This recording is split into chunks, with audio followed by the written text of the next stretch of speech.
राधे राधे। सभी जनों को राधे राधे। आज के टॉपिक में हम बात करने वाले हैं समाज के बारे में।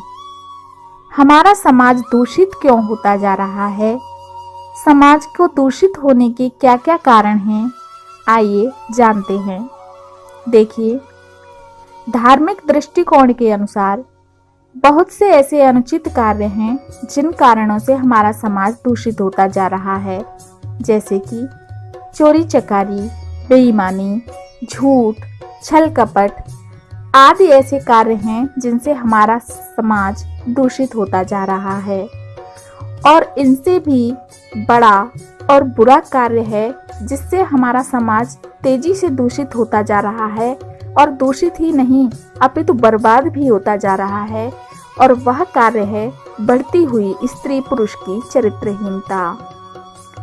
जी हाँ, स्त्री पुरुष की चरित्रहीनता समाज को गंदा ही नहीं अपितु बर्बाद भी कर रही है।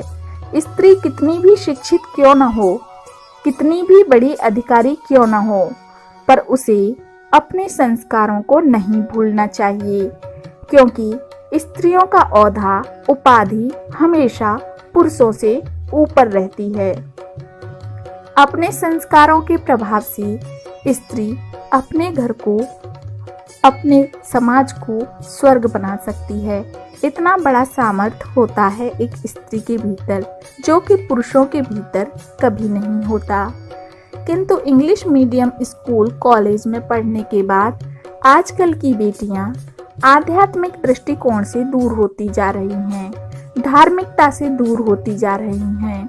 अत्यधिक शिक्षा ग्रहण करने के बाद ये बेटियां अपने ही संस्कारों को पीछे छोड़ती जा रही हैं। शिक्षा ग्रहण करना अच्छी बात है, अपने पैरों पर खड़ा होना वो भी बहुत अच्छी बात है, किंतु अपने संस्कारों को पीछे छोड़ देना ये गलत बात है।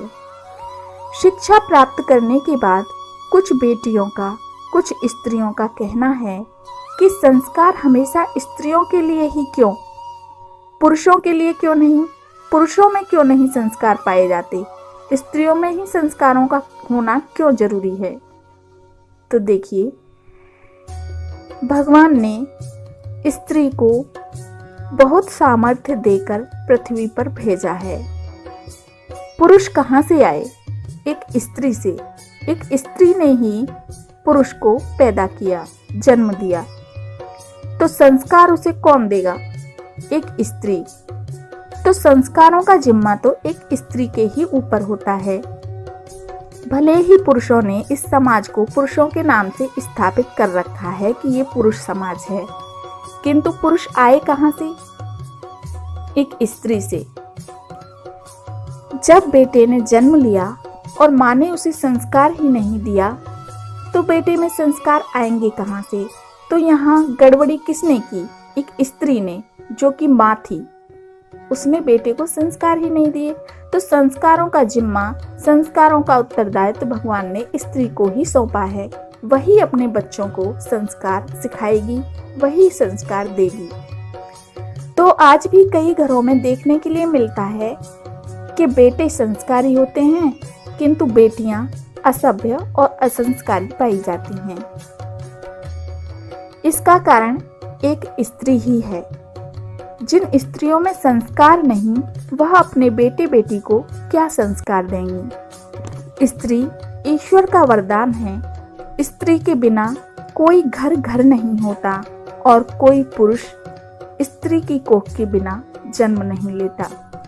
इसलिए मान लीजिए कि समाज में स्त्री के द्वारा ही समाज का उत्थान होता है। स्त्री ही समाज का उत्थान करती है। आजकल की माँओं ने अपनी बेटियों को, बेटों को संस्कार देना बंद कर दिया है। माँ कौन है? एक स्त्री। तो स्त्री जितना धर्म से दूर होती जा रही है, आध्यात्मिक दृष्टिकोण से दूर होती जा रही है, आध्यात्मिक जीवन में जिसका प्रवेश नहीं है, वे स्त्रियां असभ्य होती जा रही हैं। आजकल की स्त्रियां अपनी बेटियों को छोटे छोटे कटे फटे कपड़े पहनाकर घर से बाहर भेजती हैं। अनुचित वस्त्र धारण कराना, डीप गले पहनना, अधिक श्रृंगार करके बाजार में घूमना ये एक असभ्यता है। भले ही आजकल की स्त्रियों ने इसे नई सोच का नाम दे दिया है। तो आप एक बात बताइए कि आप ऐसे वस्त्र धारण करके किसको दिखाने के लिए घर से निकलती हैं?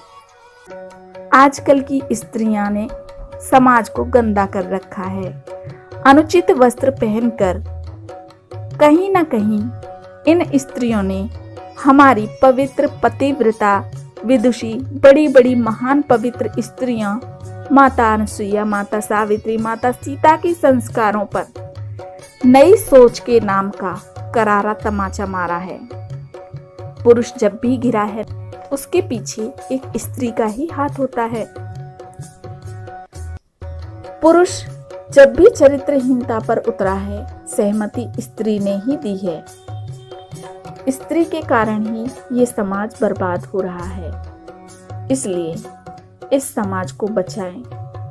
हर स्त्री अपने धर्म का पालन करे, अपनी विदुषी महान स्त्रियों का नाम अमर रखें, उस नाम को खराब ना होने दें, अपने धर्म को बचा कर रखें, सही मार्ग पर चलें, इस समाज को बदलें। वस्त्र बदलिए, सृष्टि बदल जाएगी। वस्त्र बदलिए, सृष्टि बदल जाएगी। तो स्त्री धर्म प्रश्नोत्तरी के अनुसार आपके सामने लाए हैं हम कुछ महत्वपूर्ण बातें। स्त्रियों के रहन सहन को लेकर कुछ बातें जो ध्यानपूर्वक पढ़िएगा।